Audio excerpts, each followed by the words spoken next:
এবছর প্রথম ধনেপাতা, পালং শাক এবং টমেটো চাষ করা হয়েছে শীতকালে। এই দিয়ে আমার নতুন চাষের হাতে খড়ি হয়েছে। দেখাই যাচ্ছে যে কি পরিমাণে এখানে পালং শাক হয়েছে, সবুজ পালং। খেতে এগুলো কিন্তু কোনো কৃত্রিম সারের সাহায্য নিয়ে করা হয়নি, সবই প্রাকৃতিক সার অর্থাৎ গোবর সারের সহায়তায় করা হয়েছে চাষ। এই একটা টমেটো গাছ, এই একটা টমেটো গাছ, জানি না কবে টমেটো হবে।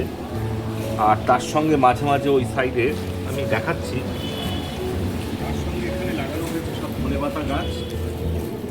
এই সবুজ ধনেপাতা বাজারের ধনেপাতার থেকে বহুগুণে ভালো। এই ধনেপাতা, বাজারের ধনেপাতা প্রচুর পরিমাণে সার দেওয়া থাকে, এই ধনেপাতায় কোনো কৃত্রিম সার দেওয়া নেই, যার জন্য দেখছেন গাছগুলো অত্যন্ত ছোট ছোট,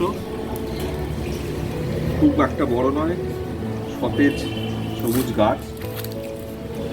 এইভাবে আপনারা নিজেরা প্রত্যেকে আপনাদের বাড়িতে যদি সামান্য জায়গা থাকে চাষ করতে পারেন। যদিও আমি চাষের এখানে পদ্ধতিটা দেখাইনি, তখন আমার মাথায় সেই ইয়েটা ছিল না যে আমি যে একটা ভিডিও করব।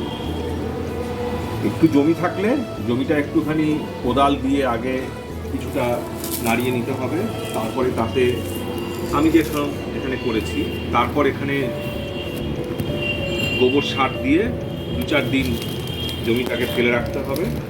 তারপর বীজ, ধনে বীজ এবং পালং বীজ, সেগুলোকে জলে ভিজিয়ে 24 ঘন্টার থেকে 48 ঘন্টার মধ্যে জলে ভিজানোর পর বীজগুলোকে জমিতে ছড়িয়ে দিতে হবে। বীজ ছড়ানোর প্রায়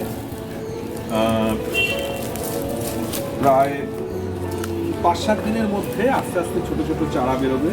যদিও এখানে সেই চারার ভিডিও আমার নেই, আমি বড় হয়ে প্রথম ইয়ে করছি, ভাবিনি গাছ এরকম হবে। তা সেই ইয়ে করেছি এবং পাশাপাশি আমি 2-1টা ইয়েও লাগিয়েছি, টমেটো একটু শখে। আর এটা হচ্ছে একটা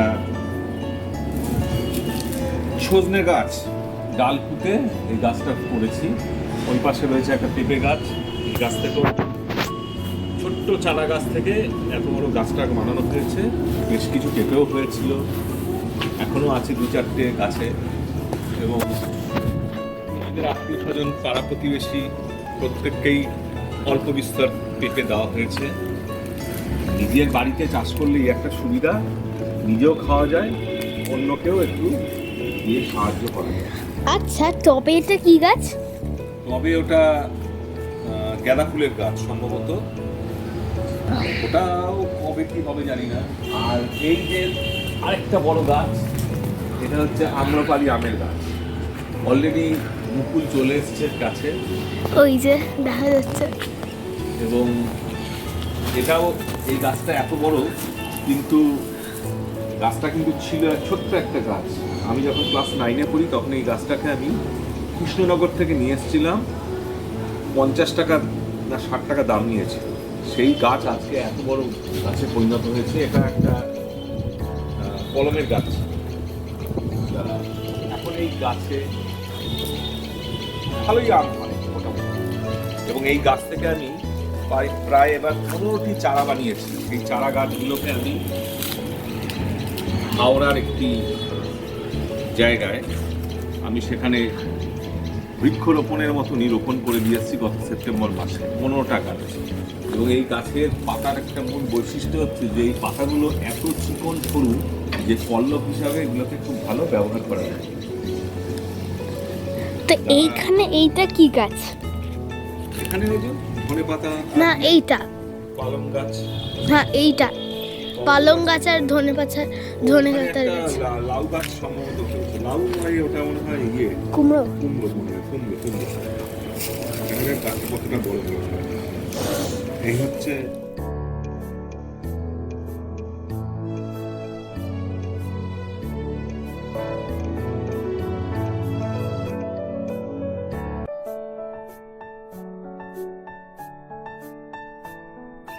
ধন্যবাদ।